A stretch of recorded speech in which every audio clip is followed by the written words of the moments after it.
I was just walking along Prestwick Beach. When I got to about the curve coming up here, I looked over and she was lying, head in against the wall.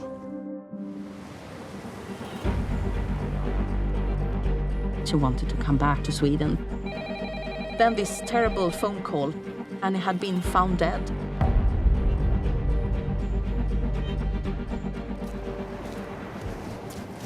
My dad's from this part of Scotland. My granny used to stay just up there.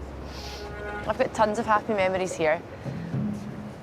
But now, I've got a different association with this place.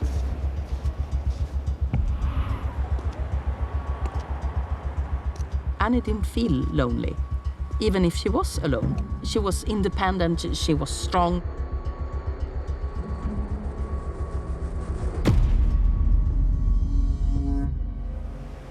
With her long, thick blonde hair, she was like a Viking princess. She was a great friend, taken from us too soon. This is a document that I've tracked down from the Swedish authorities. Now, it is in Swedish, but I've had it translated, and what it says is that Annie Börjesson was found drowned in the water at Prestwick, and that the Scottish police suspect suicide. But you need to take a look at the date. This letter is from the 5th of December 2005. That's only one day after Annie's body was discovered. So if you think about it, there's been no post-mortem, there's been no investigation into her death. Yet the Scottish police are already telling the Swedish authorities that they suspect suicide.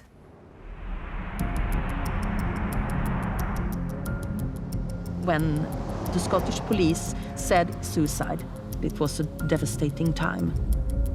And first thoughts was, no, this must be a mistake, not Annie.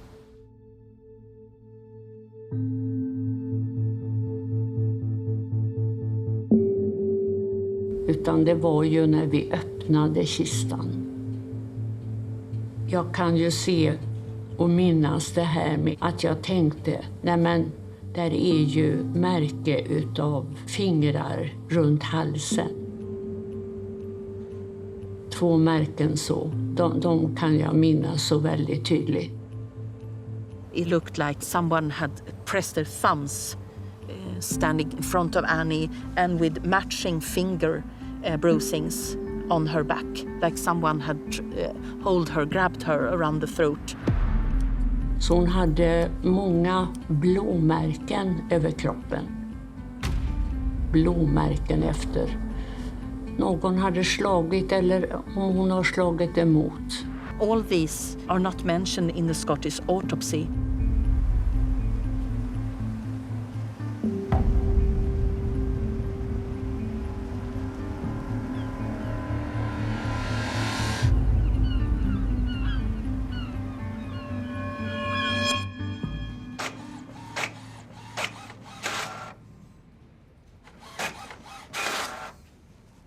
Now, if what the family is saying is true, then the implications of this are massive. I mean, you're talking about a botched police investigation and you're talking about a potential cover-up. I mean, those allegations are just huge. But could it actually be true? I mean, how likely is it really that Annie's body was discovered with the injuries that the family described?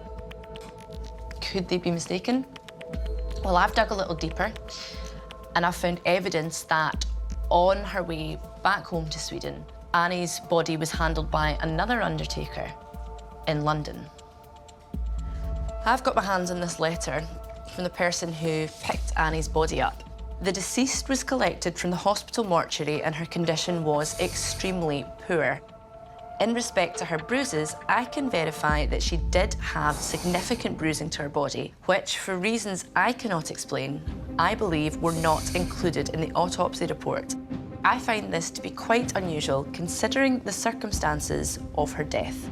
Now, this is really significant because it means that 2 separate undertakers in 2 different countries think that the marks that they saw on Annie's body were bruises. So it does seem like there were marks on her body, but I wonder what they were. So what I have here is a photograph that the family took when Annie was repatriated to Sweden. It looks like a bruise. It's not recorded in the first post-mortem report. I would have expected that to be recorded, and it's not, and that needs to be explained. The bruising the family say they witnessed on Annie wasn't mentioned in the Scottish post-mortem. The authorities' explanation is that these marks might have been faint before becoming more pronounced over time. But there's one piece of evidence which could determine once and for all whether that's the case. During Annie's post-mortem, multiple photographs are taken by a police photographer at the time. Now, these photos could hold the answer. So I've submitted a Freedom of Information request for the photos taken during Annie's post-mortem, just so that they can be looked at by an independent expert. Well, I've just had a response, and the answer is no. And the reason that they've given for this is that they say it's not in the public interest to release these photos. Now, I'm not the first person to get a knockback like this, because time and time again, Annie's family have requested these photos. And each time they've been refused as well. Now, the authorities say that the reason for this refusal is because it's not in the family's interest, even though they're the ones requesting them. I don't understand the decision-making around that. And that could be easily rectified. Just show those photographs. It makes it look like there's something to hide. And that's either poor decision-making or there's something to hide. I still can't definitively say if Annie was murdered or that, sadly, she did take her own life. But what I'm certain of is there are a whole load of questions about this case which I still find completely inexplicable. Let me show you what I mean.